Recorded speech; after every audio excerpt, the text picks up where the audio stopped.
Top of the morning to you. It's 9 minutes after 8 o'clock. And for those folks who still can't catch us via radio, don't forget you can get Island Tea here on Win FM on Channel 40 TVC. That's Channel 40 on the cable TV network. All right. And we got my man, AZ. What's up? Good morning. And we have a special guest this morning, don't we, Jamster? We do. Yes. We normally would hear him call in from overseas. You know, he would always be crashing the computer with comments. Yeah. So it's always this person who just calls in. But no, this morning he is here with us in the flesh, in the person of Burl Jones. Welcome, Burl. How are you doing this morning? Welcome to Island Tea in the flesh. Yeah, good morning, man. I want to say a special thank you to Win FM, to you, Azard, and to Jamster for having me on today. And, good morning to the beautiful Federation of St. Kitts and Nevis. My name is Burl Jones, and I'm from the well-known village of Cotton Ground in Nevis. And I've made a journey here to be here present today with you guys. And we appreciate that, Burl. We love the fact that you're here with us. You're here to talk on Island Tea. You're no stranger to Island Tea, and it's good. How has your trip been so far? How has it been back in St. Kitts and Nevis? Yeah, it's wonderful being here to be reunited with some great friends and family. And my trip is going real great so far. I'm getting some time to relax and enjoy the beautiful weather here. It has been raining. It rained this morning. As you can see, the showers of blessings. It is wonderful. And one must say, this is a time. Did you get an opportunity to be a part of the Culturama experience? Yes, pretty much. Mm-hmm. It seems like it went down with a bang. A lot of visitors was there. The big C50. Me personally, it was only days before I traveled. I bought my ticket. A cousin of mine, convinced me to buy that ticket and come on down so we could, have some fun. And I'm very happy that I was able to make that trip. Yes, and we're good. We're glad that you did make that trip and that you are here with us back home in the Federation of St. Kitts and Nevis. So, Burl, so many things have been happening in St. Kitts and Nevis. This week, just last week we celebrated Emancipation Day. Emancipation, then it's Culturama, just about. You look at the time on August 5th, persons went to the polls, they elected a government, that's 2022, we had the Olympics. So many things are happening, either here in St. Kitts or overseas, talks about the presidential election, the time is drawing nigh, so many things. What is on your mind? What do you want to focus on this morning? Yeah, well, being that I'm an avid caller, and persons have been hearing my voice and they've been seeing my comments on the chat. Yes, they have. And, they are wondering, who's this guy, Burl Jones? Yes. I migrated out of the Federation in 1985. Oh. And I was really not being connected with the affairs and, especially when it comes to the politics of the Twin Islands here. I was so much withdrawn from that. But around 2013, my elder brother, Dermot Jones, I want to acknowledge him still. He got me reconnected with what's been going on here underground. And, I've gotten really interested because as a little boy growing up in Cotton Ground, we used to host the NRP party when they come to the village and have their campaign meetings. And from there, I used to soak up a lot of that stuff, and I feel to myself, I became a product of my environment.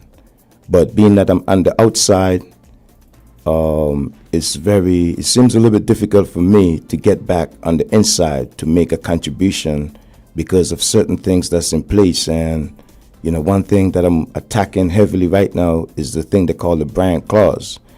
I'm very much an advocate to try to get that removed. What I feel about that clause is that it's restricting persons in the diaspora who has an interest in coming back home and maybe putting their names on the ballot and running for political office.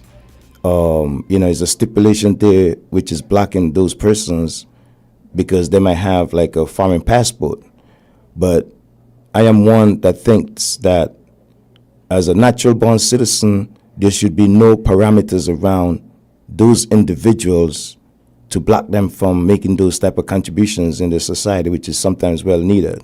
So I'm calling on the government to move a bill or whatever they got to do to remove that Bryant Clause and have no stipulation at all around any citizen for that matter, whether you're natural born or you gain citizenship through the citizen by investment program or through marriage. A citizen is a citizen, no matter what. There should be no parameters around a person who's called a citizen to block them from participating, from running for political office. Mm-hmm. And I know that has been your call for some time. So tell me, what areas, if you were eligible to contest the general election, what areas, do you see yourself if you were to be successful? What areas do you think could be your areas that you think need some enhancing? What would be your focus in terms of? Well, right off the bat, right?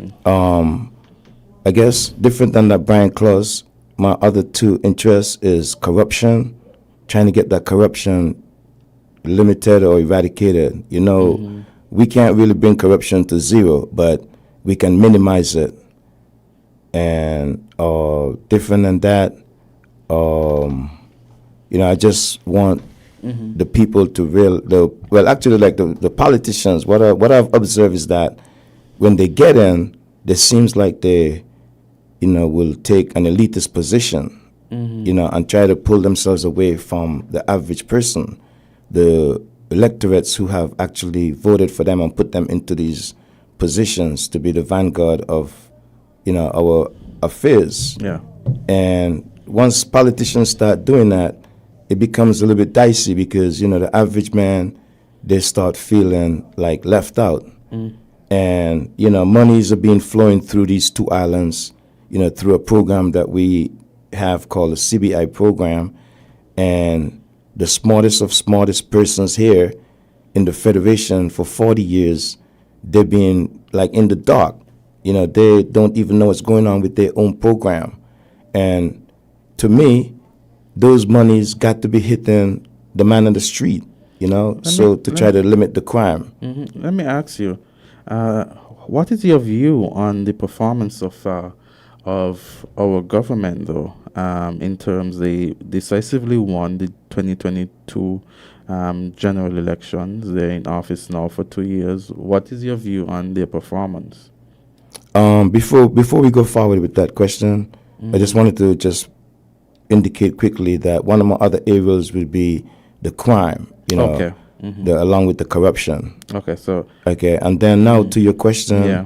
We have gone past the 2-year anniversary recently, and I don't even know if the Prime Minister is actually here on the ground to celebrate his second year in government. And if he's not here, that's telling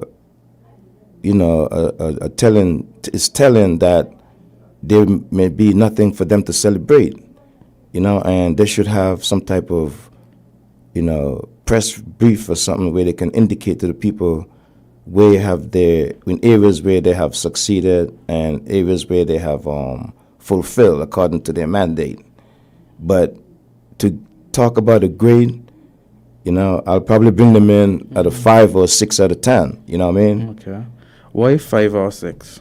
Well, me personally, when you're campaigning for election, you will put out a mandate, and then throughout your term, you will try to fulfill that mandate. But yes, a lot of persons have been crying out that the mandate is not being fulfilled.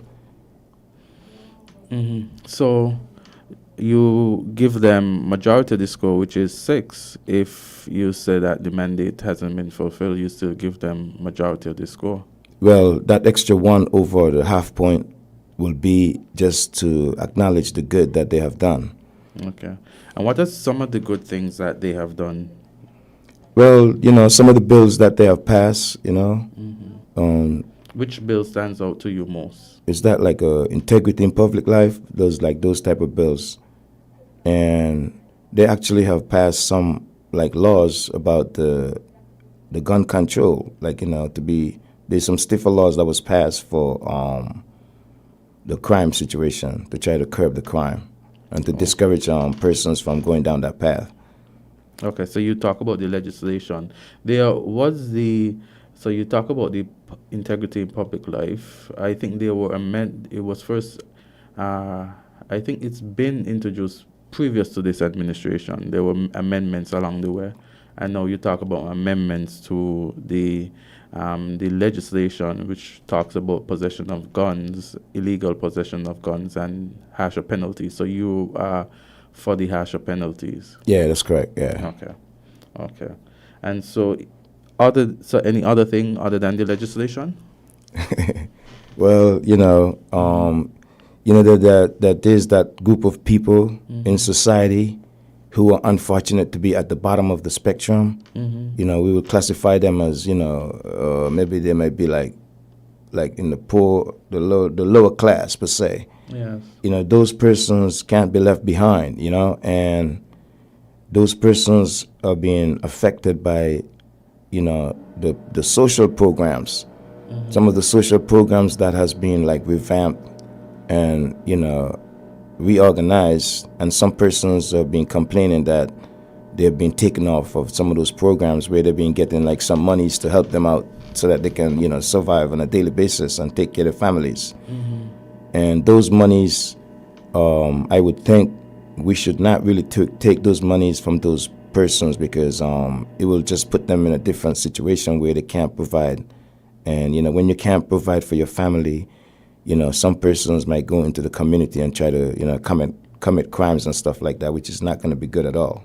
Yeah. So we have to maintain a level with those social programs so we can take care of those group of people in society. So in relation to the crime, because you indicated that if you were given the opportunity to serve, crime is something that you, and I guess prevention and ensuring that, safety.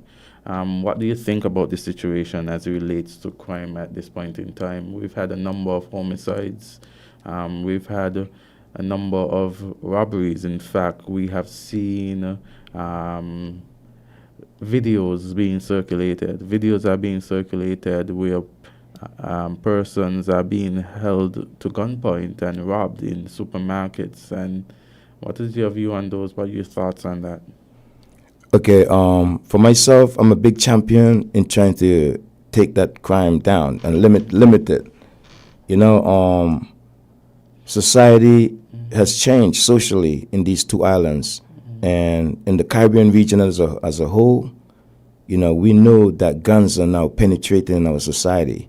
It's getting through our borders.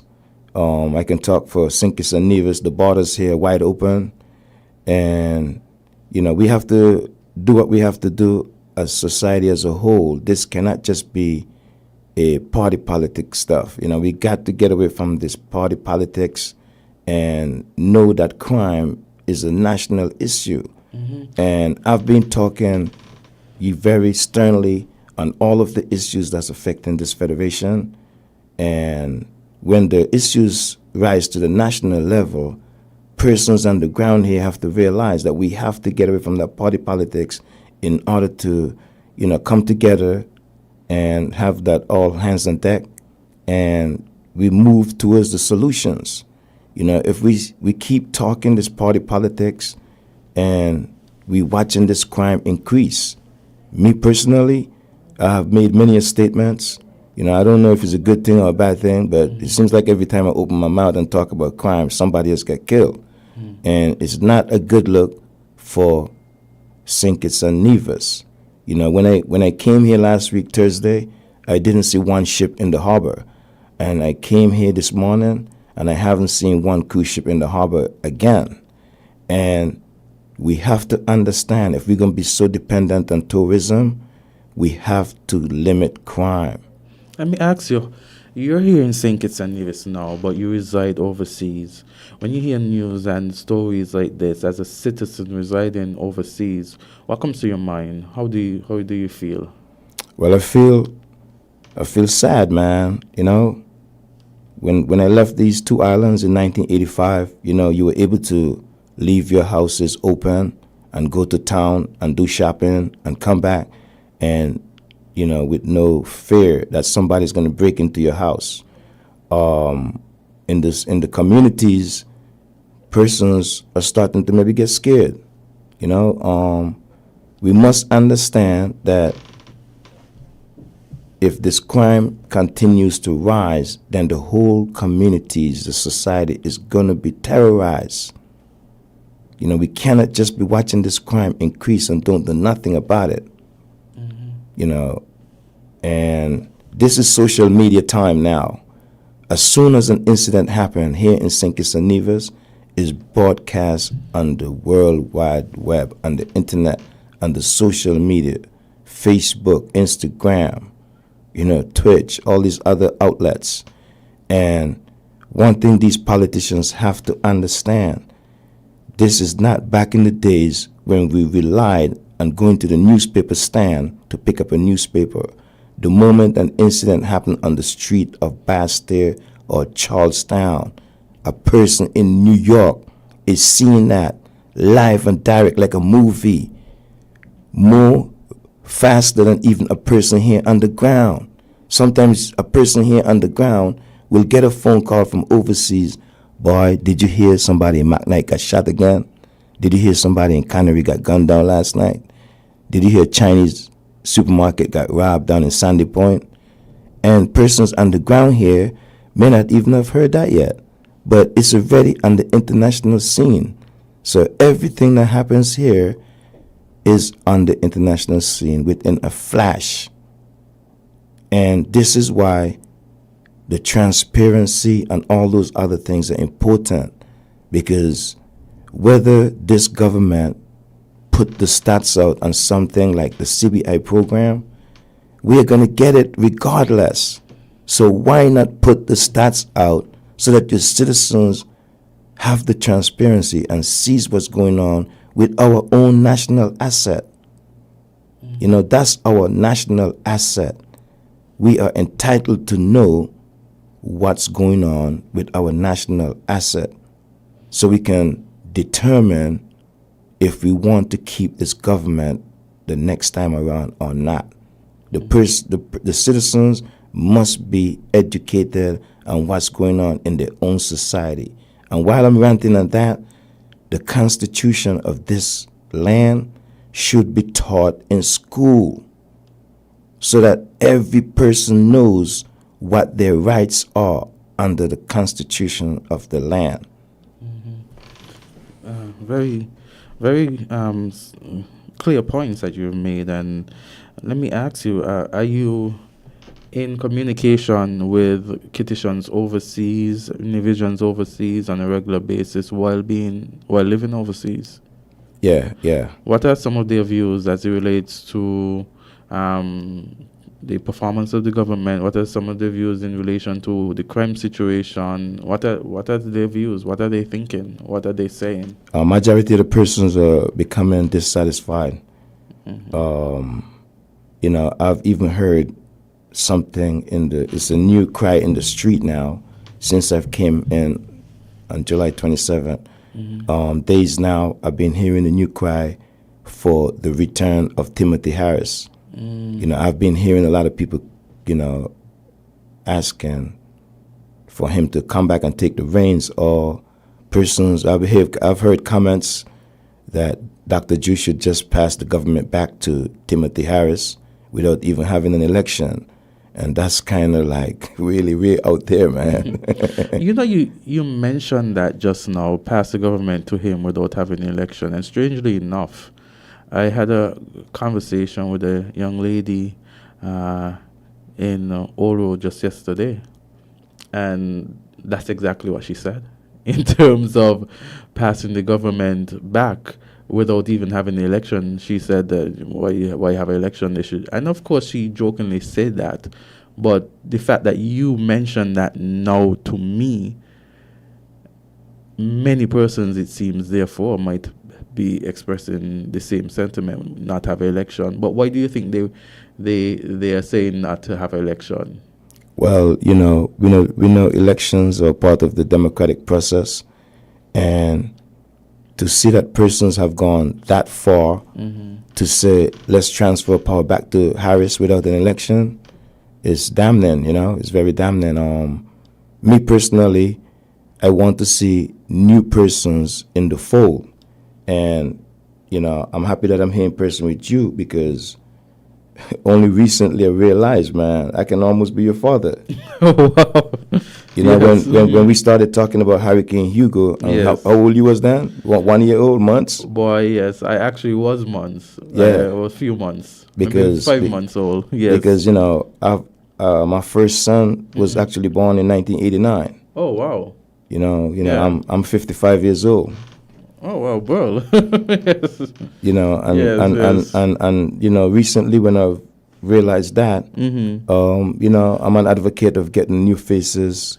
But in fact, just to make that point, my father too is 55 years old. Wow. Yeah, very, very ironic there, yes, man. very ironic, yes. And to say that you had your first son in 1989, like he had his first son in 1989 as well.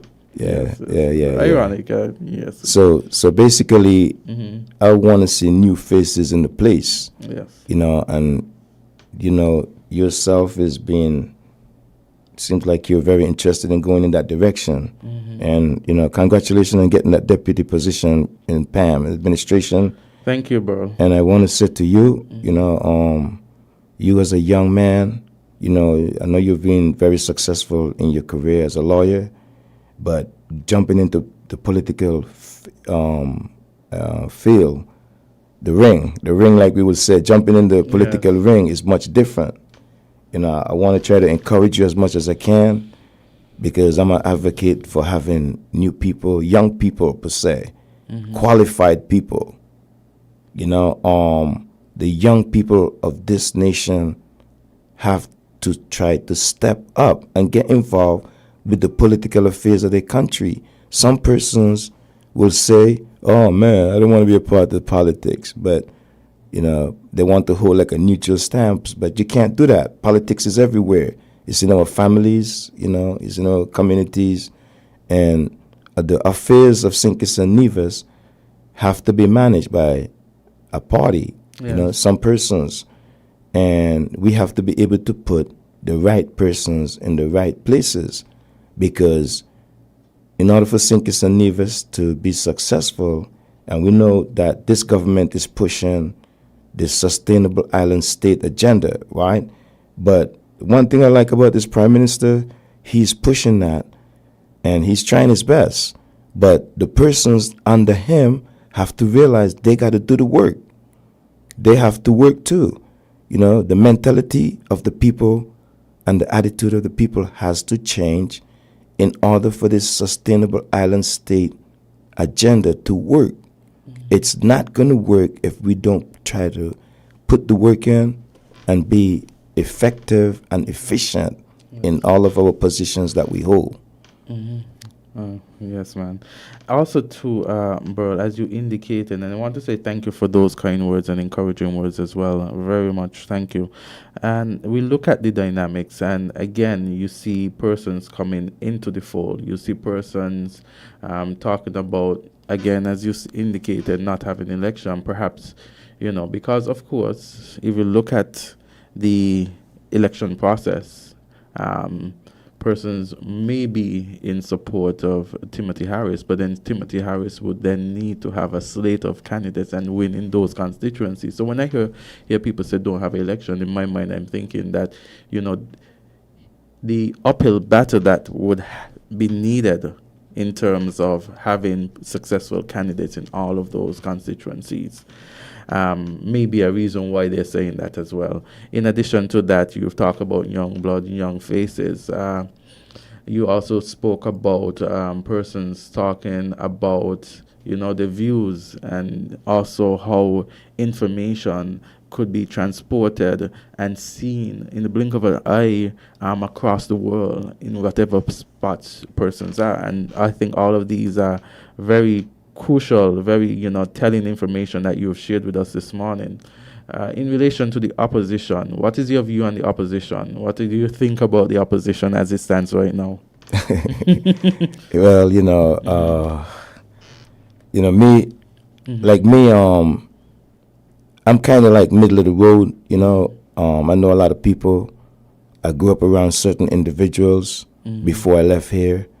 And, one day I got a phone call from one side, a person who's on one side of the spectrum.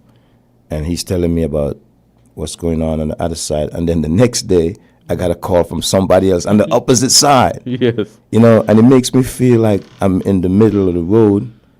And I'm a person that can probably relate to both sides, and I can bring both sides together.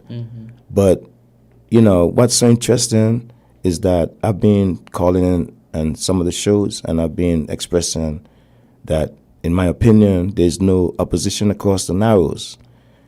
And, that's not really healthy for democracy. And the opposition having, like, Harris, like he's like standing alone by himself. He will definitely need new candidates to put around him if he wants to get back in there. But currently, as it stands, I think the opposition is weak. There's also members of the opposition. We have the Honorable Sean Richards, who is the PAM Party's representative in the opposition. We also have Matt Brantley, Honorable Matt Brantley, who's leader of the opposition. And we have the other two elected members from Nevis who form part of that opposition. And we have also have the senator from Nevis who serves as deputy speaker as well, part of the opposition. Yeah, what I would think, being that we have to carry out the duty of the people has, send them to Parliament. So what I would think about that is, even though the team unity construct imploded like it did, I would believe that they should have just gone back into the Parliament and, put all their differences aside and, do their jobs as the oppositions and hold the government's feet to the fire. Because, if they don't do that, then the government can run away with everything, reckless spending. So based on what you're seeing now, you're seeing perhaps on the opposition benches, three distinct parties not seemingly together. That's what you're saying? Yes, that's correct. And I would want them to put their differences aside and work together, regardless of what happened recently in the recent past, from the way how the team unity construct fell apart. I would just want them to move past that and try to do the people's work as an opposition in the Parliament. All of those elected officials on the opposition benches, they should do the people's work and move away from that ego that they have individually that broke them apart in the first place. The people needs their work to be done. And on that, we're going to take a short break. We're here with Burl Jones. Burl is a Nevision, and he lives overseas. He normally calls into all of our programs, so we're glad to have him here and have a sit-down with Burl Jones this morning. We'll be back. We'll take a short break. And I have a question for you when I come back about the political setup of the two islands, Burl. So yes. We'll come back. Okay, great. Thanks. Drop the big drum with it. Dance on the big drum. Dance on the big drum. Dance on the big drum. Dance on the big drum. We're different. We're 98.9. 98.9. Win FM. Hey there, summer lovers. Ready to make your summer unforgettable? Get down to Horsford's building in Nevis Center, something summer special, where the heat is on with a sizzling 25% off select items. Fire up the fun with top-notch barbecue grills, perfect for those backyard cookouts. Dive into savings on swimming goggles, coolers, and inflatable and mini pools. Keep your drinks icy and your days splashy. Relax in style with our comfy summer chairs or float away on our luxurious floating waterbeds. And don't miss out on our premium gas grills for the ultimate grilling experience. All this and so much more. Head to Horsford's building in Nevis Center, Something Summer Specials today, and catch these hot deals before they're gone. Something Summer Specials, your one-stop shop for summer fun. Terms and conditions apply. See store for details.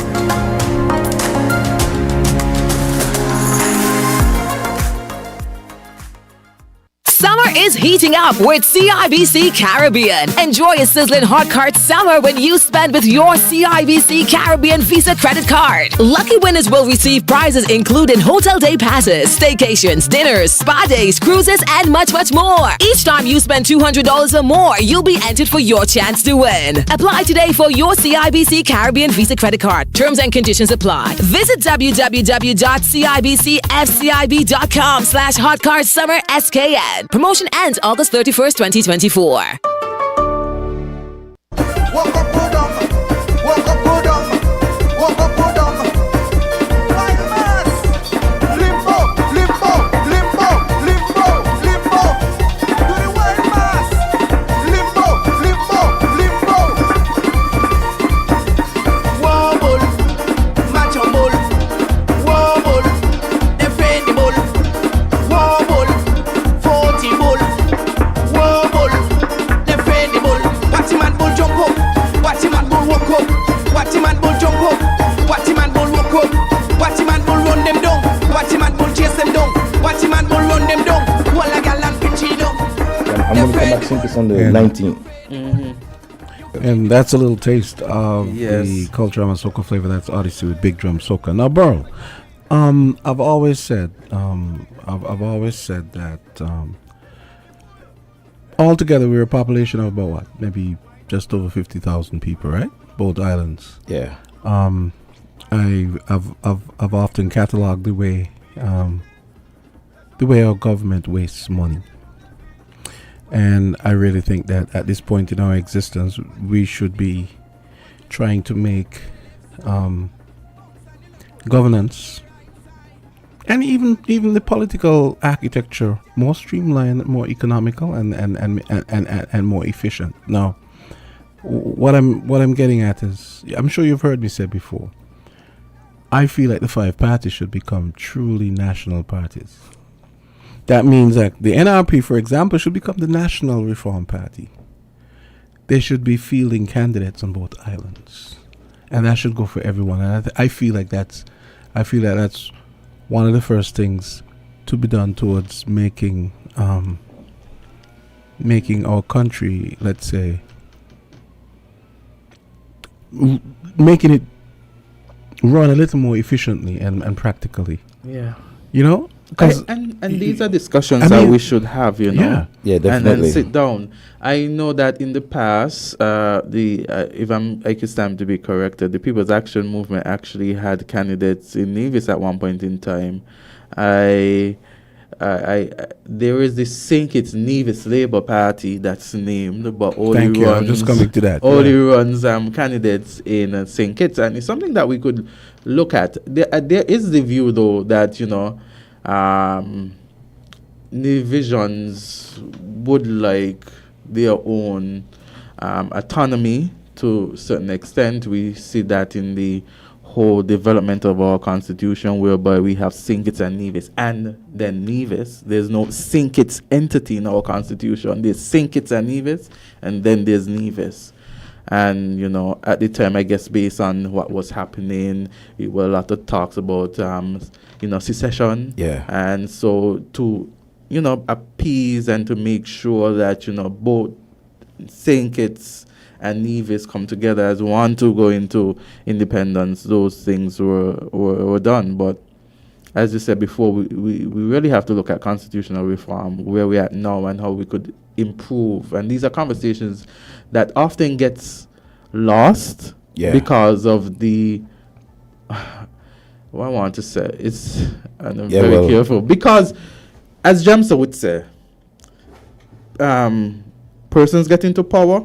When they get into power, they think about winning the next election rather than trying to make good on cleaning the system. Ensuring even if it means these discussions are pretty good. You lose the next election. Yeah, these discussions are pretty good. Because you could have a situation where if you had truly selfless politicians, selfish and practical politicians who decided that, okay, I just won. These things need to be done, and it might mean that I might lose the next election, but I'm doing it for the public good, the greater good. Well, Sinkis and Nevis has gone through. Sinkis and Nevis has gone through such a back and forth politically. The history between these two islands. We go through periods of times where when I was a little boy growing up, yes, we had that secession movement, and honestly, that's something that's kind of embedded in me because I was right. I was right there when I was soaking up that stuff as a little boy, like I say, Yes. The elder politicians, the politicians of of that time, I must say, they were pushing for that type of stuff, but we went into independence together, and I would think that as a unit called St. Kitts and Nevis, we have to be moving as such. And sometimes it just seems like we are not. I don't see how we can be the Federation of St. Kitts and Nevis, and yet still we have a Nevis side and we have a St. Kitts side. We are one country. We are only separated by 2 miles of water. You know what I mean? That concept has to be put into perspective. And we know the secession is dormant right now. So it will give us a chance to really forge ahead together and try to progress together. Yes. And the idea that Jamster just mentioned about having those national parties, I will support that. Again, maybe it's time that we have a St. Kitts Island administration. We have a Nevis Island administration. Those are all the things. And then we think about how the federal can work. Yes, and then the two locals work, locally, and we have a federal government. You shouldn't even have you shouldn't have any local government. It just has one government. This is the reason why I said both parties, because if for example, let's say Pam wins, but they had 3 candidates from Nevis that won. Then you just apportion the ministries accordingly. Yeah, it'll be easier. And the Nevis officers would just be part of the federal ministerial and government structure. Yes, that's a great idea. I will support that. 100%. I want to acknowledge one of my close friends, Rastujima Carlisle Paris, out there in New Jersey, New Brunswick, New Jersey, who has been a personal mentor to me. And, we've been having some great discussions about what's been going on here in the Federation. And these are, some of the things that come up, he would always mention, why do we need a NIA? And, it just seems like it makes the situation, like we in conflict, the way how things is set up right now. We can move towards that national unity where we have one umbrella when it comes to the elections. All the parties should have the right or the choice to fill candidates in all the districts on both islands. And I believe, that's something I would like to see happen too, because it's part of the reform between the 2 islands. And all of the reforms that need to be done between the islands, I believe that this government should really try to hammer those things out right now. There are some thoughts I have in my head, and sometimes, wondering if these are going to be, thinking about St. Kitts and Nevis, thinking about, perhaps, the Republic, and whereby we have, a Republic of St. Kitts and Nevis, whereby you have whatever system. Usually, the system is that you have a president. You understand? Whatever we make the system is during the time of discussion. But we're not having these discussions. We're not having discussions as it relates to the development of our country, where we want to go forward. Many times, as you say, as soon as you blink, it's election again. As soon as you look, there are promises that have been made, promises that promises not kept. Fulfilled, yeah. Not fulfilled, and it just goes on. I mean, right now we have a situation whereby the Labour administration is in its second year. You understand? Many of the promises not yet fulfilled, and we're talking about things about changing structures. We're talking about all of this. When is this going to be happening? When? What timeline? I mean, sometimes I wonder myself. A lot of stuff around here. It just takes so long to get things done. Yeah. The efficiency and the effectiveness of some of these government departments.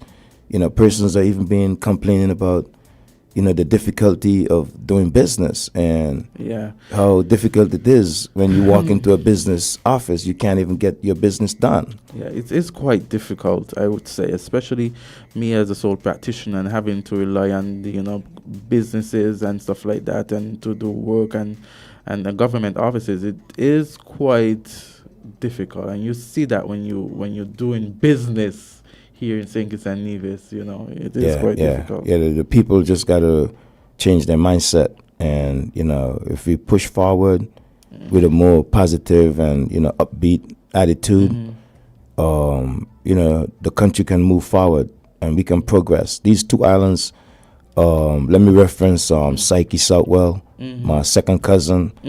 She had a speech at the Prime Minister's lecture series, and she's of the view, like myself, that we should use our small, island, our small size.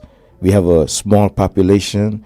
St. Kitts and Nevis can use that to their advantage, where we can become the beacon of the Caribbean.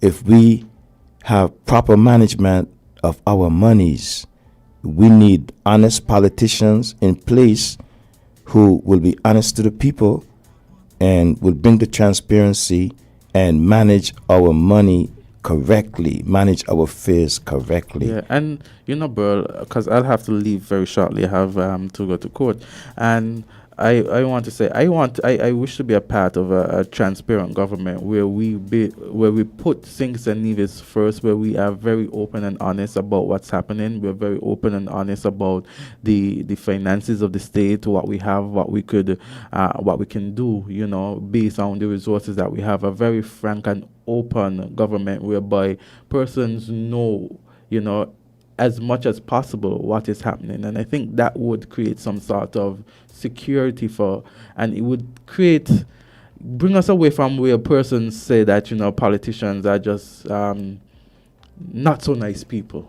Have something good to say. But I want to say thank you, Bull, for being on it. Jamso will be here to continue the program, and I want to say thank you. It's a good pleasure. It's same good here. to meet you in the flesh. And same here, man. It was a pleasure being here. I wish everyone well. Yes, but you're gonna continue. So yes. All right, man. Thanks a lot, man. Enjoy the rest of your day. You too. Thank you, and a wonderful weekend to all those listening at this point in time. Okay, nice. Okay, you have a good weekend. And so Burl, so you didn't really answer my question. Okay, come again with that. I was saying you didn't really answer my question. So come again with that, though. The question about you, do you think that's something that Nevisians would embrace? Because I get the impression, and this is not just Nevis, this is St. Kitts and Nevis, I get the impression that the politicians would recognize, if they do even recognize reality to begin with, that they would recognize that a particular problem needs a rational solution, yet they refuse to do it because what's the reason? They'd probably just refuse to do it because out of some kind of foolish pride or around here, we just seems to, like, we're scared to do things in a different way. You know, I mean, take for example. Here's a good example. You know, the government announced that they were going to be building these low income houses, right? Yeah. I remember when they first announced it, I said, at this stage, you know, our development where land is at a premium, rather than building a whole bunch of bungalows all over the place. Yeah, we can go up. We need to start using the land efficiently and doing multi-story structures. No, at least one of them knows that makes sense, but they're not going to do it because I don't even know what the reason is. But the reason I know flies in the face of logic.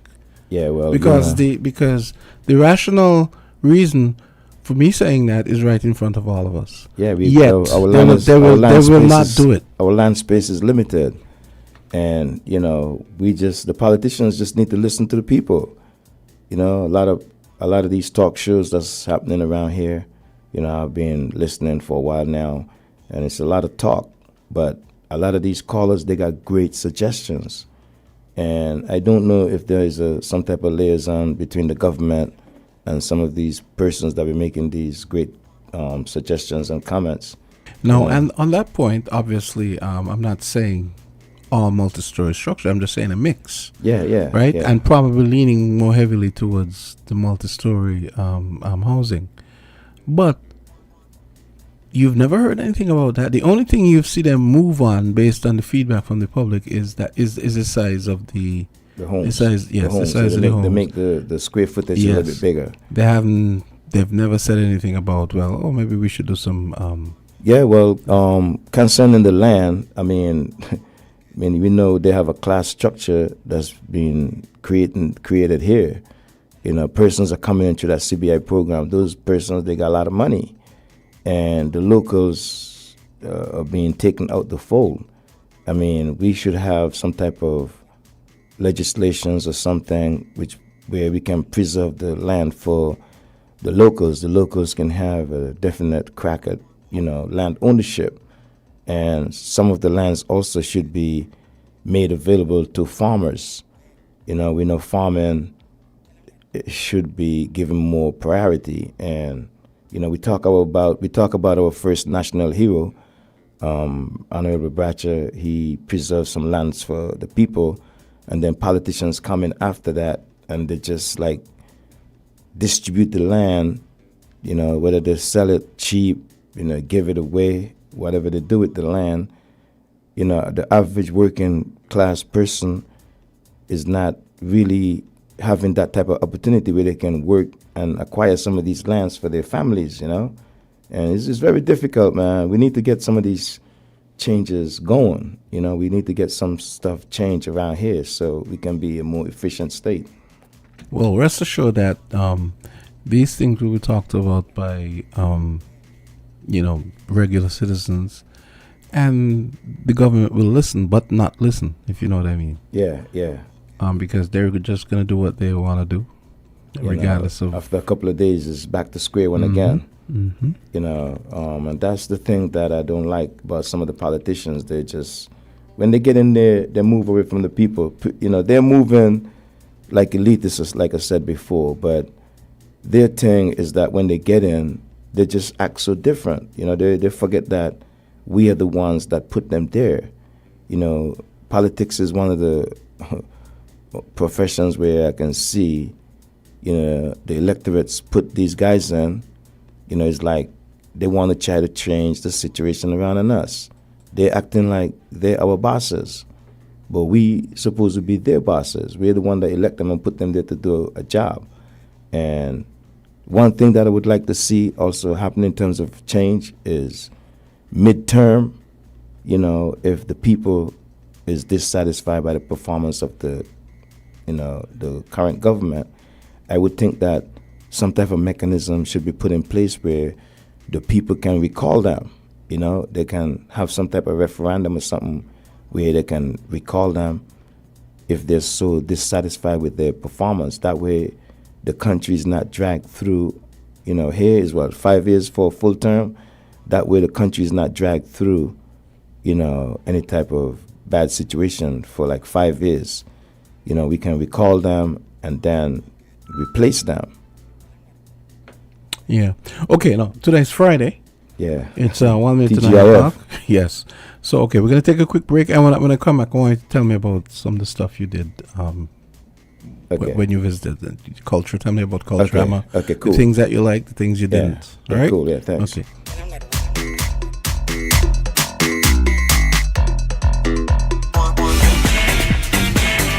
Found the sound 98.9.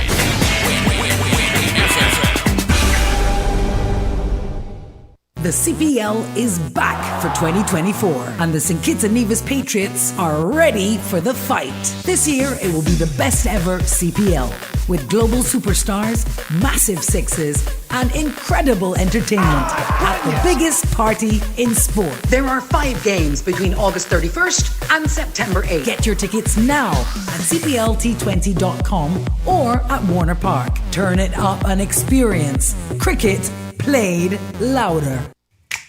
Maybe it's the way the brilliant gold liquid reflects our sunshine, or how the bright blue of its label mirrors the clear Caribbean skies overhead. Maybe it's the fresh, crisp taste of this beastly cold beer on a scorching hot day. Maybe it's even the way it brings us all together. But one thing is for sure, Carib is very much a part of who we are wherever we're from in the Caribbean.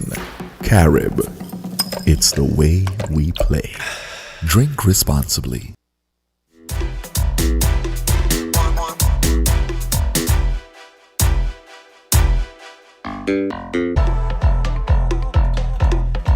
And we are back with my man Burl. So Burl, you came for. I mean, I remember when the premiere announced, when Mark announced back in, was it January or February, that they were doing this homecoming campaign and so. And based on everything I heard, that seems to have gone well as far as getting the Visions to return home for the 50th anniversary of Culturama. Tell me a little bit about that. Yeah, well, let me acknowledge my father, Philmott Jones, 96. He's alive? Yeah, Wow. alive and kicking. He has made the journey here with me. So, actually, I was a little bit bugged down having to deal with him. But anyway, I would say that C50 seems like it went off with a bang. A lot of visitors, I've seen a lot of people that I know from, school days, and a lot of visitors that I know. I've been seeing persons like in New York City when I used to live in New Jersey and I used to travel over to New York. I've seen persons that I would associate with that has made the journey back here. But me myself, I was able to participate in the Calypso show, the Juve Morning, and one or other 2 events. And from what I see, everything went down well. It seems like it was incident free. I yet to really clarify that, but I have not heard anything about any incident that took place. And also, actually, I went to the Emancipation concert Saturday night. Yeah, Burning Flames and Bungie Garland. Yeah, that was pretty good. So so that was good. Yeah, that was really Okay. great. So all in all, I think I participated with at least 3 events: the Calypso show night, the Emancipation concert, the International night, the Saturday, and Juve Morning. So, Oh, it was Juve. Yeah, Tell me a little bit about Juve. Juve. Yeah, man. I mean, I was mostly in town. I didn't see much of the long jam, but I was in town, and I just decided to hang out all day, man, because I wasn't able to participate with all of the events. So Juve Morning, me and my friend that's sitting back there with you, Ray B, Kyrie Brown. That's one of my the people that say he's my right hand man. So I want to kind of acknowledge him this morning. Yeah, Ray B, big up yourself, man. One love, bro. I want to say to you, I really appreciate what you have done for Iman in terms of running the project over there in Cotton Ground. And I just want to know persons like, I know you have a caller named Jam Down. One time Jam Down put in a plug for me when I was having a difficulty, getting a worker on board. So Jam Down, big up yourself, man. Next time when Jamsters say, an apology is necessary, man. We just come on in with that apology, man, because the people love to hear your voice on the airwaves. And I want to say big up and good morning to Kortensia. Yeah, Kortensia, man, much love, man. I want to say thank you for, I want to say thank you for bringing me in the fold and acknowledging me. And, you know, I see that I've made you a special listen in the morning when you're acknowledging person. So I just want to say thank you for that. And, you know, much respect. But Culturama C50 was a bang, man. I know all the persons. So what Calypso stood out for you? Tell me a little bit about the Calypso show. Well, you know, I can't really speak too much, man. I was in the crowd, you know, hanging out, socializing.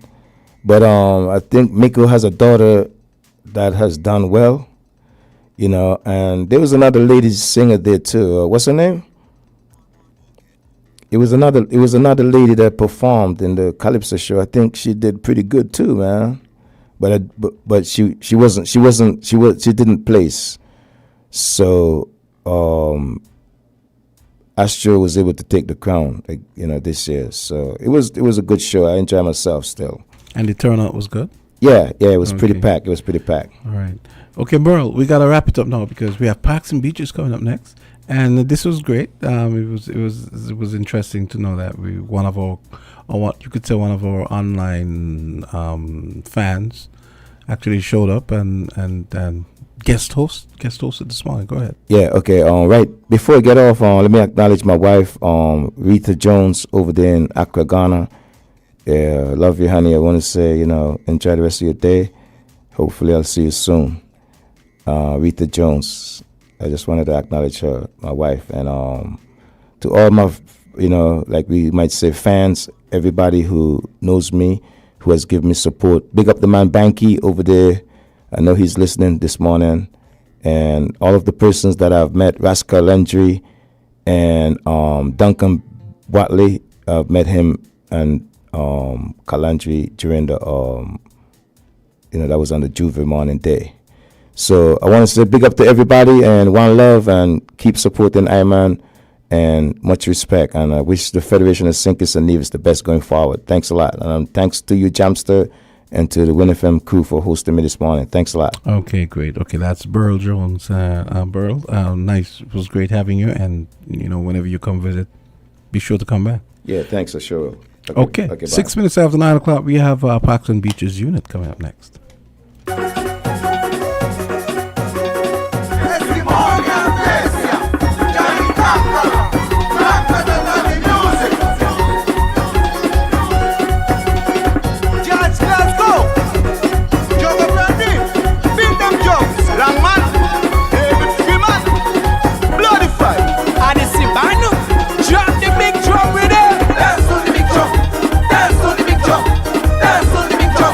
Dance on the big drum.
9 minutes after 9 o'clock. That's Odyssey Big Drum Soca from Culturama 50. And as promised, I've got 2 members of the... I think you've been here with us before, right? Yeah, 2 members from the Parks and Beaches unit. Good morning, guys. Introduce yourselves. Tell us why you're here. Yeah, blessed God rises. My name is Mr. Bishop Daniel, coordinator of Parks and Beaches. I'm here to inform the public know about the month of activities we have starting from tomorrow. Yeah, Marcia. Good morning, I'm Marcia, and president for the committee. So we're here to inform everybody about the month of activities. Okay, so take it away. Yeah. Well, Parks and Beaches have been around from since 1998, 99 around here. We've been cleaning the voyages, the island main road, and all the facilities around the island, make sure the island is clean. Sometimes we ain't get too much recognition.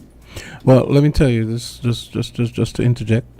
You guys do a very good job, I have to say. I've spoken about that about 2 or 3 times in the last 2 months. I remember taking a ride around the island, and I was very impressed with the verges and how nice everything was being kept. So props to you guys. Yeah, we do our best. Sometimes the people may see it vital, but we make sure we are the main people for the tourists them come in and see St. Kitts to be a beautiful place. But at the same time, we should be doing it for us, not for people. Yeah, for because us. if you do it for us, it's going to be there for other people, right? Natural. Yeah. Natural. Okay, Yeah. so let's talk about your week of activities and what you guys are going to maybe... Well, the month of activities, suppose we starting off from tomorrow with a church service. Enough people are asking how come on a Saturday, but, you know, we got 7 in the church. We just going out on the Saturday and do the church service. It's supposed to be over Molineux at the Seventh-day Adventist Church. Yeah, so we starting off. The month of activities, it been a while we know, gone out to the public. People see us and they don't know. So we want people to recognize that Park and Beaches is a unit under the Ministry of Environment. Yeah, I want to say happy birthday to my minister, Mr. Jaya, Honorable Jaya Clark, Mrs. Jaya Clark. Yeah, today she born strong, I think. Yeah, so I could do so she birthday, you know. Okay. Yeah. Well, the president gave them a little rundown and we're going on. Tomorrow, Saturday, church service at the Seventh-day Adventist Church, Molineux, at 9 a.m. And the 12th of August, we'll be having a beach cleanup. We'll be cleaning all the beaches, Bass Stair, Fires Bay, Deer Bay, Pump Bay, Figgy Bay. And the different beaches around the island, starting at 7. On the 14th of August, we have a cleanup for the elderly, where we go in the community and clean at least 2 or 3 elderly people yard and what's that. We give him back to the community, not to cut off. We go into people who can't help themselves, like in the yard overground. Yeah, so we at the unit now will be going out that day, pinpointing who yard want a little brush up from the people them elderly, cut the yard, rake it up, throw away the garbage, and give back to the community that day. That will be righteous. A clean and that for the elderly them. That the 14th and next week. Then the work itself going a little fun there at 4 Charles. You got area down Sunny Point near 4 Charles, the Leper Home. Oh, that was my next question, if that was where the Leper Home, yeah. Okay. We got down there looking real beautiful and nice. Okay. Turn it into a nice land. Tourists just go down there. So sometimes Brimstone Hill Fortress must be directly over it, but Park and Beaches have been maintaining it from the beginning. Yeah, so we always go with. Oh, it falls. Oh, I didn't know that. It falls on the Brimstone Hill. Yeah, National Trust. I did not know that. Okay. National Trust. So we have been a little lime dock activities down there with the workers them from 7 until we will walking, but we will be walking at the area and when we done we just enjoy ourselves. Okay. Whole unit. Folks, who's just joining us, it's 9:14. I'm rapping with 2 members of the Parks and Beaches unit, and it's all about the upcoming week of activities. Month. Oh, month. A whole month of activities. Okay. Yeah, we got it stretched. Okay, so anything else to cover? Well, we got distribution of gift basket to the farmer workers who work for the unit 4 years, like 25 years, 26 years, and they don't resign and go home. We'll be giving back something to them. Okay. And the gift basket. And the 21st, we're going to weed eater competition. Weed eater competition plus vehicles. The competition will be like, you got a team, like 6 man, 60, like 14. So they'll be lay out on a field, we're going to mark it out, and we're going to race the best, the fastest, the cleanest, everything, you know. Interesting. Yeah, that'll be a banger, no? So that would be like basically open to all, Open to all, landscapers. Landscapers, yeah. Well, the judges them now be from parks and beaches. We try to get people who know about landscaping and tell them to come and judge the area first. Okay. So the people them know they got to get the place well cut, clean. Ain't about the speedness alone. Because you'll go fast in the area, vehicles them and come behind and wake up and you know, go as a stick up in, you know? Yeah. Okay. Sounds good. Okay, anything else? There's a whole heap. Because we got in a motorcade CMS still that'll be on the 31st of August. Oil and wine motorcade. Plus a walkathon on the 28th. We're going to the equator. The whole unit and get together and we assemble at 5. Oh, you guys are pretty fit, so that should go down good. Yeah, that's going to be a good stroll. Okay. So we just want the public to know that parks and beaches ain't just about cleaning garbage and cutting the land, oil up main road and feel like. We just want them to know that we're here to make the country look clean. The theme for this year is cleanliness is our main goal. Our main goal. Okay, wait, we have a call coming in. Let's just take it. Caller, go right ahead. 4 Parks and Beaches unit. Youngster, good morning. Hey. I don't want to big up Park and Beach at Island T because just finished my ganja TV, but I hear the brother talking. Yes, I. I'm glad he's saying certain things, you know, because some people got a stigma on these brothers. Yes, I. And if they don't do what they're doing, we wouldn't got to think it. We will got to dirty think it. Give thanks. So all the brethren them, John don't want to big up on you. Yeah, I man. recognize what you're doing from the inception. If man like Bradshaw, you see this, when he was here in the land that he live in, I think you all will get big up more. Yeah, man, And a manners and young girl respect. from St. Paul, she need to do more. Yes, sir. She need to do more for you all. This ain't a talk business.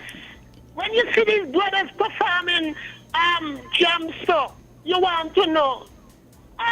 You know, these men, they put everything into what they're doing.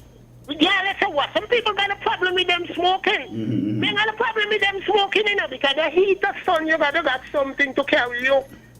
Once they're smoking cocaine, that ain't no problem with me. Yeah, manners and respect, man. This is not no problem with me. So, brothers, keep doing the good work and let me help me keep think it's clean. Give thanks. Big up everybody. Yeah, man, manners. Okay. I honestly don't know what burning a joint has to do with the sun and whatever. But anyways. They burn herb, but they got to burn herb in a respectable way. Exactly. You know, they walk in like... And a responsible way. Yeah, in a responsible way. We not go down the road and go burn the herb. Sometimes some people feel like the people disrespectful, this and that, but sometimes they don't even give them the little props for the work what they're doing. Sometimes they go clean in all kind of places that... A very good friend of mine about 2 months ago, yeah, just under 2 months ago, he did a video where he went and he bought some drinks, and he went and he gave a bunch of Parks and Beaches unit workers along the Kim Collins Highway. You know about that? Yeah, and I hear about it. Oh, you heard about it? Yeah, it's my good friend. And I could tell that they appreciated it, and I imagine that people doing that kind of work probably don't always feel appreciated. No, because they don't. Sometimes you see the people even later, they throw out all the garbage them around the island mail, tell themselves, but these people gonna come behind and collect them up. Yes, we ain't got a problem, but the problem is now they constantly trying out the back roads and things on the main road. Sometimes you drive around, you pass a place clear, next thing you come back, all the Kim Collins Highway, you know? people tends to be trying out things 24/7. That's terrible. We gotta be going around picking up, walking, packing up all the bags, them with backloads, everything. Yeah, a lot of work we do, man. We ain't cut grass alone. Yeah. You know, we do a lot of things for the government and seeing this on a whole. Okay, wait, we have some more calls coming in. Parks and Beaches Unit, their month of activities upcoming. Go ahead, caller.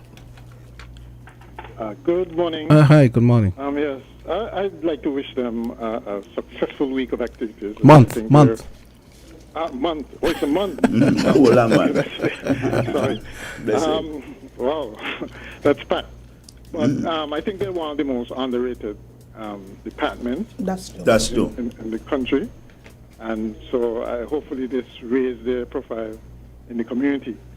What I'd like to know, though, is roughly about how many people are employed. I don't know if they would have those figures by the... Yeah, we got about 165 permanent workers directly at the unit, along with 163 step attached to the unit. So in all, it's like 304, 5, somewhere around you. Well, that's a good amount. What I'd like to say, though, I think you all should advocate for government to make your job easier by mechanization, right? Sure, I know you all are very adept at weed eaters and so on, but I think your work would be so much easier if, for instance, you employ more mechanical mowers and those sorts of things. Yeah, man, a little backer and a little thing. Enough of things we need, especially for the road, directly. Right. Honestly, I'm surprised at the number. I don't think it should have been that high, but I think it would be good if you all employ mechanization. And the beaches part of it, I think we still have a problem with keeping our beaches clean, especially we don't have a lot of beaches. But the ones that we have, I think, should be kept in pristine condition. I know that the public don't cooperate in that. No, I help with it for sure. Right, yeah. But I was wondering, one of the places that is usually kept in a pristine condition, really nice, good condition, is the Marriott Beach. And that's because they have that, it's like a mechanical rake. Okay? I think that y'all should advocate for the government to acquire something like that to help with the other beaches around. There's no reason why.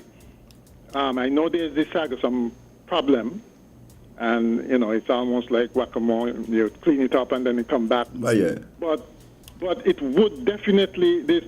I don't think there's any reason why our beaches can be kept in better condition. And I think mechanization would definitely help, as well as the rocks outside to trap a lot of the dirty stuff from coming in. That would make your job easier.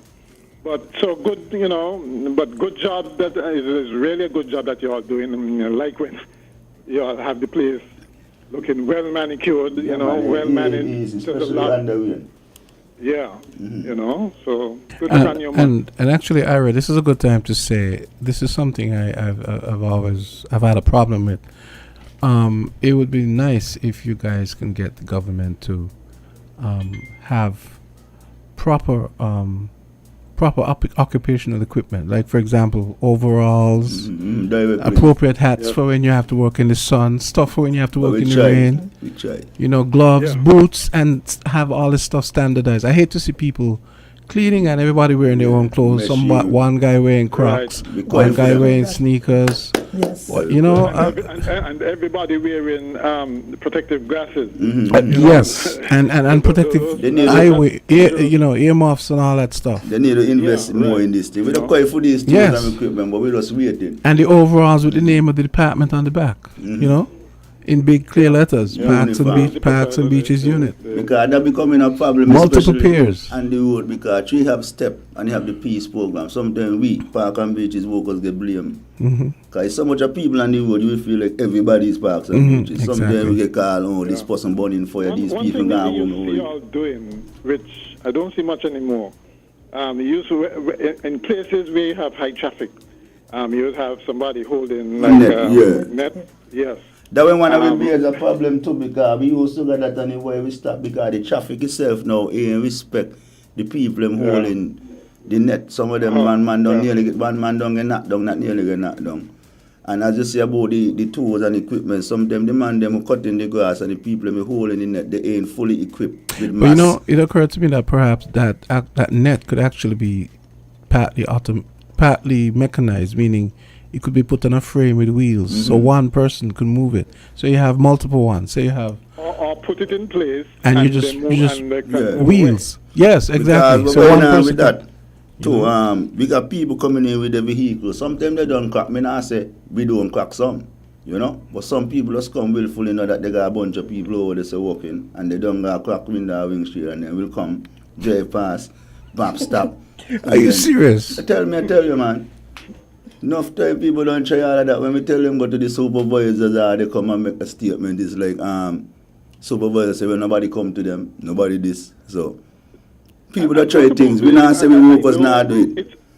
I know it's mostly in the manicuring area, but I'm sure y'all come across a lot of garbage, a lot, plastic bottles, cans, and all kind of things.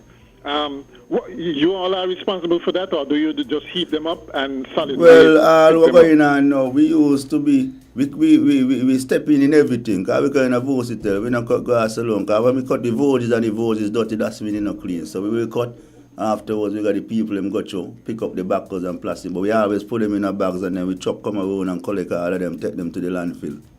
Oh, okay. Okay. All right. And same finally, thing with the beaches. Since you're on the road quite a bit, there are areas where you'll probably notice where water settles when it rains, and it tend to make things grow very fast after that. Make your jobs harder. Maybe you can, when you see these, you can bring it to the attention of public works so that they can do a proper grading, so you don't have water accumulating in any areas on the road or on the verges to make your job harder. Sometimes you got them people when they go on to fix the road or dig up the places like Public Works, Water Department, or them people come from foreign, them Jamaican road people. They got a tendency when they walk, they dig up the dirt, even though we got the roads clean, they will just come throw them down, heap them up. Not knowing that, and they know that park and beach is clean in the voges and always keep it clean. So when we done landscape and got a flat voge, they come, they dig it up, and they don't come back and fix it up, and that always a cry. That's always a problem. Yeah, so that does not time you see. Sometimes you see people glass get cracked because they left a whole stony area. So when grass go and weed eat them and them cutting grass and fly and lick out a man windshield and then bam. The past government say the workers them who do it will got to pay for the vehicle. But me always say man, it's hard for a ghetto man, a poor people look away. If you go pay for a vehicle. So either the machine them want to insure, something ain't gonna be done because a worker got to take 1,000 out of the pocket, out of the pay for somebody in the street kind of hard. Perhaps those things I was proposing, they could be higher. So they could be designed to stop not only grass flying, but flying rocks. Right?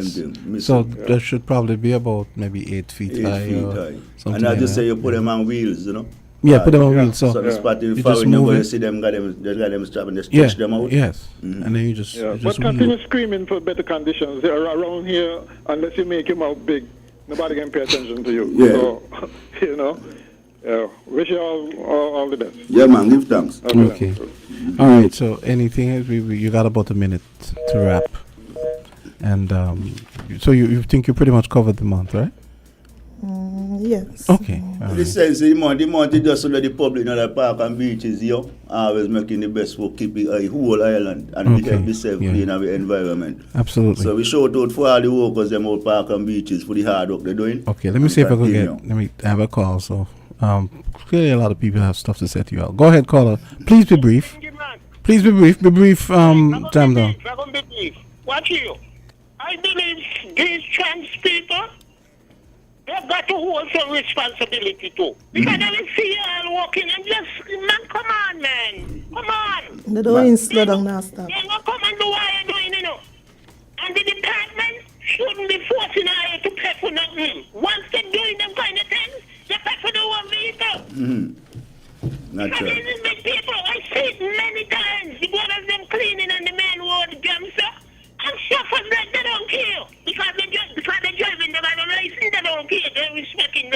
Yeah, man. Blessed young. Yeah, man, give thanks. They got to be just grass cutters, but you know, see, remember, in the 90s when the voters them went full of donkey grass, all they had was a part. People can't even walk on the side road. So for we, Park and Beatties people who dig out all them grass and prepare these voters of people walk and feel good, they should give thanks. Okay. To give you place, get back so, a problem. Yeah. We salute you and we respect you for everything that you do. Yeah, man. Parks and Beaches Unit, their month of activities. Make way and give all your support. Okay, it's 9:30. That's gonna do it for this segment. We have Fireproof coming up next.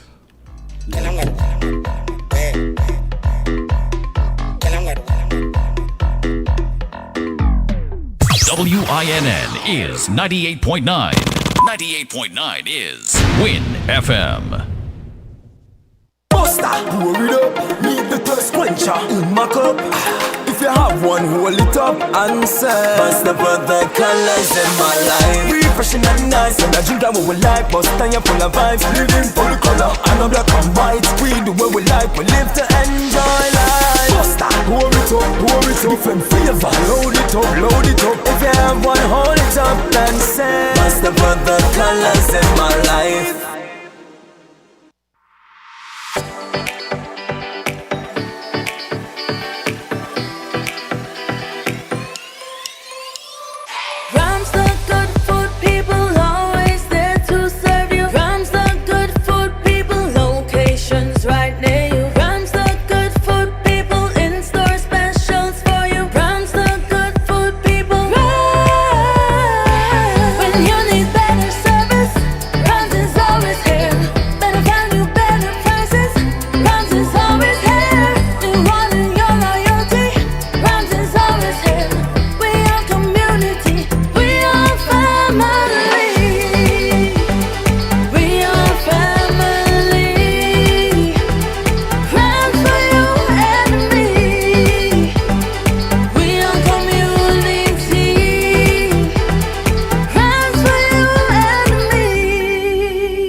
Okay, it's 9:33 and it's time for Fireproof. Good morning, officers. What's up? Hi, good morning, Jamster. It's a pleasure to be back here. Yeah, always a pleasure to host you guys. So what did you work over the Culturama weekend? I was in Nevis, not working, of course. Oh. Was enjoying the culture. That was my next question. Yeah, I was on call. We responded to an emergency once you Okay. received it. Okay. So what's on tap today? Well, today I would I think today was to cover the thanks for the persons that would have donated to the Nevis end of our summer safety program. It's a bit long gone, but it's never too late to say thank you. And yesterday I was met with someone. I had a conversation with them, and a question was posed. You know, what do fire officers do? Because persons are still of the notion that fireman does just sit down and play domino until something happens. So, I was trying to explain to that person what we do in our downtime. And, downtime, which isn't even technically downtime because you could have a fire at any time, right? Yeah. Yes. Mm-hmm. It's basically what persons need to understand is that firefighting is a waiting job. So you wait on the emergency call to come in.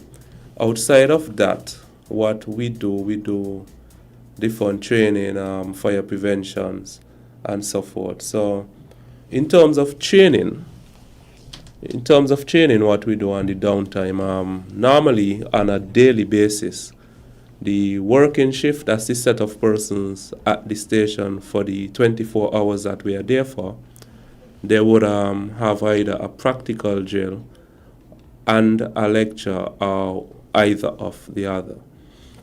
So that is one thing that happens on almost every shift. You skip the weekends. Some days get a little skip, but on most days that happens. You do a lecture on any given fire topic, or you have a shift meeting, because in every workplace, there are grievances, and unless things are sorted out, you won't have the smooth running of the day. Here's something I thought about. Like if you're at the hall, right, and say you can be off. Can you be off duty and still be at Yes, you can. And if a fire comes up, if you're off, you're not going. You're not. No. Okay. If a fire comes in, most of the time, if it's a bushfire, then you don't press on persons to go. But once it's a residential fire, everybody who is present is expected even to if they're respond. off. If you're off, yes, because that is the job, and that might have been the only fire the government pay you to go to for the month. Okay. But our officers have an understanding and appreciation of the work for most parts. And they know what is required of them, and they normally conform to it. Once it's a residential fire, everyone who is present at the time would respond. Interesting. So, in terms of, I'm glad you brought up that topic about what you guys do on your quote-unquote downtime. But is it much different at the airport versus municipal? The airport, yes, good morning. The airport the same. Pretty much the same. Pretty much the same. Okay. We must be engaged in daily activities, training, drills, just in event of an emergency. Okay. And at the airport, if I could add, the airport is even though they don't respond much, it's a more stressful job. Because when something happens, that's usually pretty serious. And what persons don't know is that they do have responses at the airport. Yeah. They may not be major responses, but sometimes maybe once or twice a month you would have a response, because these aircraft, just like the vehicles we drive, they do have issues. And once that alarm goes off at the airport, you move from 10 to 1,000 in no time at all, because the first truck is expected to pull out the garage in 10 seconds. From the time they touch that alarm, that first truck is expected to be out in 10 seconds. And the other three should be about 30 seconds behind it. So 10 seconds, wow. Yeah. Okay. Let me ask a question. I know sometimes some bushfires get started up on the hill behind the airport. Who would deal? Would it be the guys at the airport, or the fire services at the airport, or would it be you guys? The Bastia unit would respond normally, but the airport would assist in the event that it's affecting the airport or the airstrip, and they have to close the airport. Then once the airport is closed, then those trucks they can move. Okay, But the amount of tenders, as I said, we have 4 tenders at the airport, 4 fire trucks. Really? 4? Yes. It's a requirement for the category. And these are not any small trucks like what you see on the road. They are 3,000 gallons truck. The biggest truck on the road is 1,000 gallon. Wow. Yes, so if the fire that in the area is affecting the airstrip to the point where they have to close the airport, then the airport tender might come off and assist in quick time to get the airport to reopen. Okay. But the aerodrome... You do realize I was just referring to the bushfires that happened? Yes. Yeah. Yes.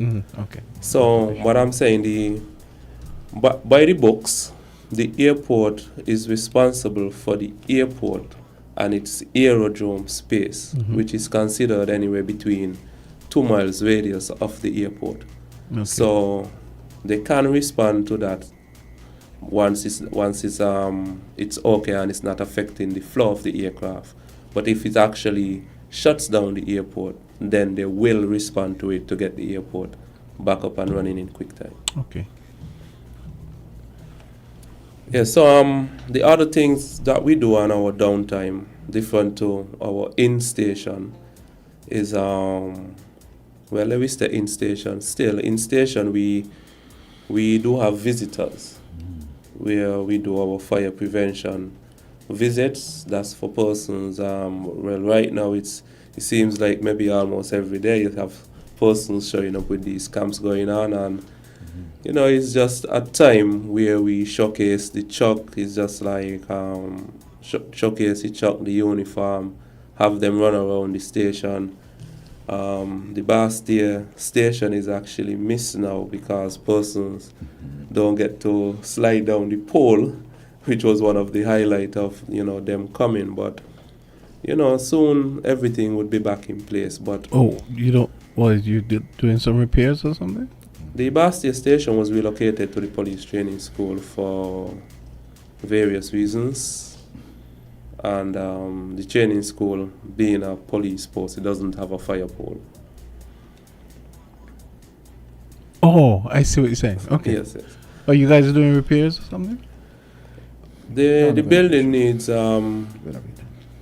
it has work to be done on it. Okay. I don't know exactly what I was work a little confused with the done, pole thing. Yeah, okay. Yes. I understand. Okay. Sorry. Yeah, that's what we do have visitors almost daily from different camps, and it's somewhat of a community service that we do to teach the children when they come about the operations of the fire service and show off the tools and equipment we have, that get them properly arose. A lot are very, very much interested in seeing. Okay. They want to get a chance to just sit in the fire truck to hear the sirens and everything. Up to yesterday, we had a nice big group of about, I think it was about 24 in Nevis yesterday. And they had a great time with us for the hour they spent at the station. Okay. We also go out in the community doing our fire preventions. That's where we go to different businesses and request if we see the need to do a thing, to do a session with a specific set of persons or business. We, from the fire department, would approach them and to have it done, especially given the nature of the type of business or the work that they do there. Mm-hmm. Let me ask a question. You guys have in-house, you referenced the appliances, just like any other vehicle having trouble. You all have in-house mechanics?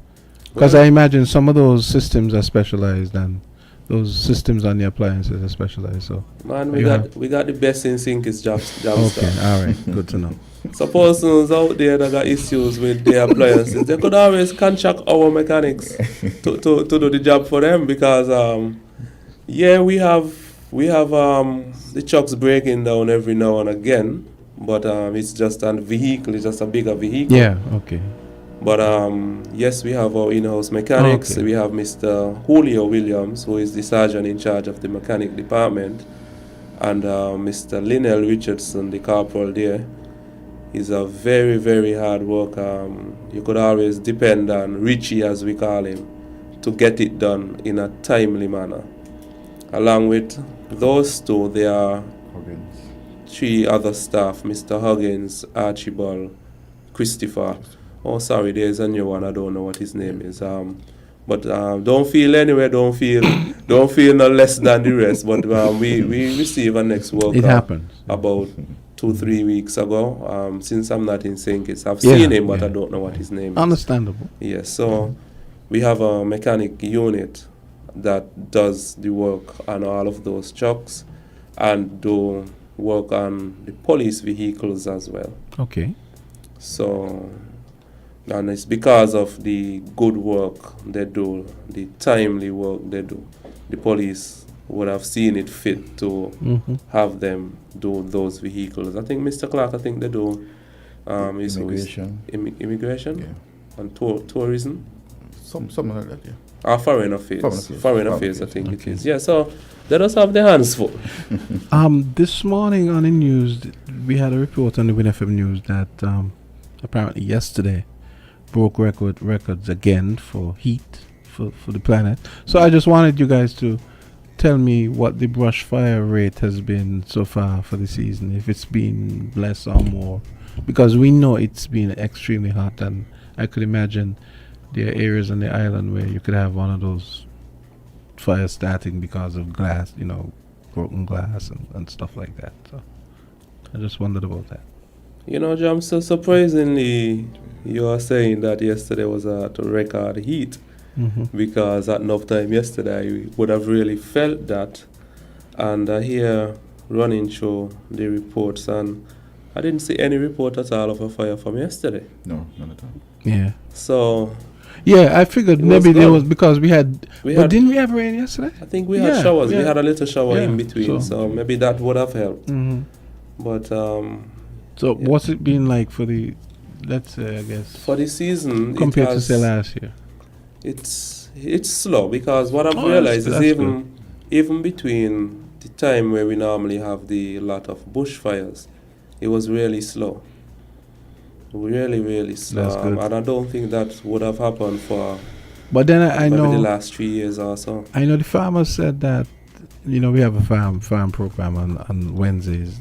They said that we've been getting more rain this year, so I don't know, I imagine that could help. Yeah. Yeah, I think all of that is the climate change. Yes, not a lot of just areas being dry and just being dry and getting dried out, and yeah. Yeah, so we do the fire prevention, as I was saying earlier. We do that on request of businesses, or if we see the need to. And sometimes we do what we call our hydrant patrols. That's where we go out into the community, checking the fire hydrants, making sure they are clean and accessible and ready for use in the event that we really have to use them. I've seen that on occasion, actually.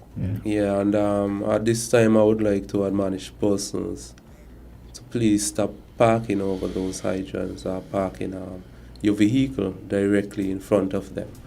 They are normally painted with a yellow painting, the same as they use for the yellow lines on the road, because there are no parking areas. Because the fire department would really like to access them if there's a need to access them.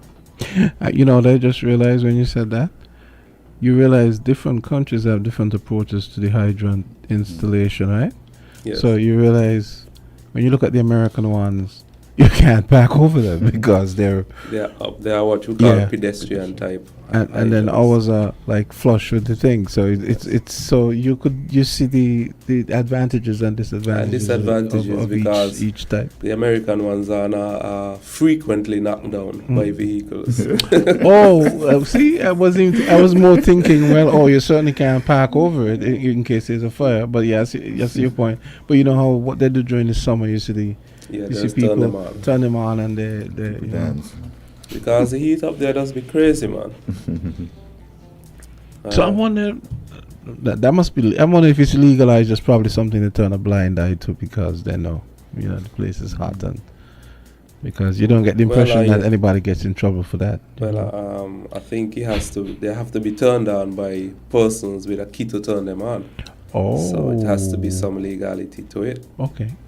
The heat wave and persons are very far from the beach. Not all persons may have access to a home and running water like that, because how things is at times. So shouldn't be legal. Fair enough. Okay. Yes, so that was it for the downtime. I realized almost all of the time was taken up just talking about what we do and our downtime. I did mention about the Navy Summer Safety Program. I would like to say a hearty thank you for all of the persons who would have contributed to the Summer Safety Program. And I would have named out some persons while I was doing a different radio program, and I would have forgotten one person who was very much, who was a big part of the program, because without the food for the children, it would have been chaos. So I think I would start by naming that somebody, Miss Loretta Hodge. She works at the Sandy Point Fire Station as a acting corporal. And Miss Hodge would have taken off days, personal days, to come over to Nevis to assist the Nevis end with the summer safety program. She basically was running the kitchen, along with my boss, Miss Archibald White. She's the divisional fire officer, and 3 other persons, Miss Movincia Wilkinson, Miss Nisbet, Miss Miss Willett, Sandra Willett, and Mrs. Cornelius. Yes, those were the persons dealing with the kitchen, and you realize I named the 5 persons for the kitchen. And that is because we moved from 40-something children last year to 102 this year. Wow. So the program in Nevis was very, very successful. We had a very good turnout and very good reviews from the parents that would have sent out their children. Okay. So along with the working staff, the kitchen staff that we had, there was Mr. Desmond Lashley. He was the principal. He was in charge of the day-to-day running of the program and would have dealt and mitigated any issues. Mr. Corvin Boyles would have ably assisted him as the assistant principal. And then we had Mr. Sanyaka White and Clement Hodge as a part of the teaching staff. Are any of those retired firemen by any chance? No, all are working officers. Okay. The only person would have been a part of the service and not working now would have been Miss Willett. Okay. But she along with, and I didn't mention, but along with she volunteering for the kitchen staff, she was one of the key persons in getting donations.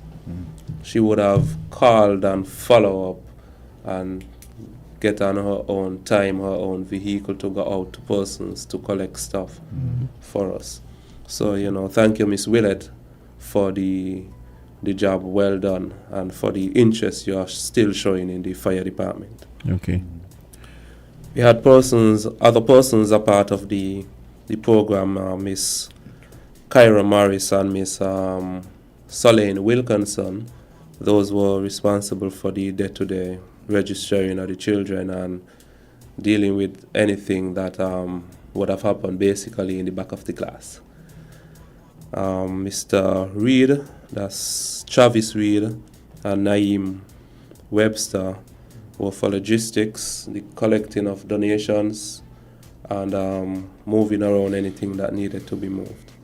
And Mr. Ward, Mr. Kenroy Ward, was there for technical support along with myself, anything that would have been off with the system, mics, anything, projector. Yeah, he was there to assist. Callers, if you want to squeeze in 1 or 2 calls for the fire officers, feel free to give us a call. We have about 7 minutes left. But if anyone wants to call and ask a question, make a comment, big them up, you're more than welcome. A quick question: does the fire department here? Are you guys responsible for? I know in the States and Canada, for example, you say you have a fete. Let's say the fete is in Marriott ballroom, and they would come and count how many people are in there and maybe check the exits. And for example, let's say if they're off code, maybe there's 10 more people in there, they'll shut it down. And can you guys do that kind of stuff, as in making sure let's say fire safety stuff is working at certain facilities and for certain events, and do you guys have the power to shut things down if we have a different approach here? Well, let me say we have a different approach. You have a different approach. Okay. By law, any event that goes on with more than 200 people in a enclosed area, the fire department should be present. But sometimes the fire department doesn't know. So persons doesn't reach out to us. Sometimes we take it upon ourselves because we know that, okay, this event is happening, and we just take a walk through with some officers just to check out the event. Yeah. Go ahead, make call. sure everything is okay. Yeah. Go ahead. Good morning to everybody, and hey, greetings in Jesus' name. Hey. All right, bless. Mm-hmm. What I'm calling is concerning like your guest, the fire department. A lot of people think that the fire department only deals with fire, but rescue is another part of your name. So maybe you should also say something about the rescue part as well, so that people would know that y'all ain't just about fire, but other things as well. All right, thank you, Carlos. Thank you for reminding me about that aspect of our job. And fair point. But I think most people know that you guys. Yeah, it's fire and rescue, and we do take part in the rescue events. And sadly, we were a part of the search for the recently deceased Mr. Edwards. We would have gone out. Yes, he was found this morning. Oh, sorry, I thought you know. Yeah, but we are part of the national search and rescue effort, which includes the persons from the military, from the army, the police, the EMT unit, and everybody. We come together as a national search and rescue team. We also deal with persons missing in the mountain along with the army, who now takes lead on that aspect of the work. And for anything else that involves rescue operations, vehicular accident, where we have to do rescue operations as well, from any burning building per se, if they are trapped persons. So yes, the fire department is very much involved and holds a very big responsibility as it pertains to those duties. In responding to your question, Jamsa, I was saying that yes, any event with more than 200 persons, the fire department should be present once it's within a structure. But persons that keep these events are very much aware of the requirement. Yes, I think sometimes persons may overstep or oversell those tickets, but for now we don't go and shut down an event. We do checks coming up to carnival events, Culturama events. We have coming up soon the CPL. The fire department is always there present in the role of safety officers. So that falls as a part of our duty. Okay, sounds good. Okay, we have about 2 minutes left. I'll give you guys a minute to wrap up. Anything, Clark? No, that's all right. In naming persons, in talking about the summer safety program in Nevis, I must say we had a real good support coming from the private sector in terms of donations. And in 2 minutes, this list is very, very long. I can't name all in the 2 minutes. So I would just like to say a heartfelt thank you to all of the businesses who would have come on board with us for the summer safety program. Some are repeating over the years. We had some new ones just coming on. Persons would have given monetary donations, and some of the establishments would have donated food stuff such as sandwiches, chicken, raisin rolls, and those kind of stuff. So thank you, and thank you to everyone who would have donated. Thank you to the parents who would have seen it fit to send out your children to our summer safety program, and I am sure that you didn't regret anything. So thank you once again, and thank you to Win FM and to the listening audience that we have today. Yeah, and for the second time today, I have to say once again to a government agency, thank you for what you guys do, and wish you a fire-free week. Yeah. All right, thank you, James. Okay, great. And it's 10 o'clock. That's going to do it for today's edition of Island Tea. As it turns out, we'll be hosting Voices today. Socrates is sick, so he will not be in. So don't forget to come back and join me at 11 o'clock on YouTube and Facebook and Twitch. And, of course, WINNmediaSKN.com. See you guys in an hour.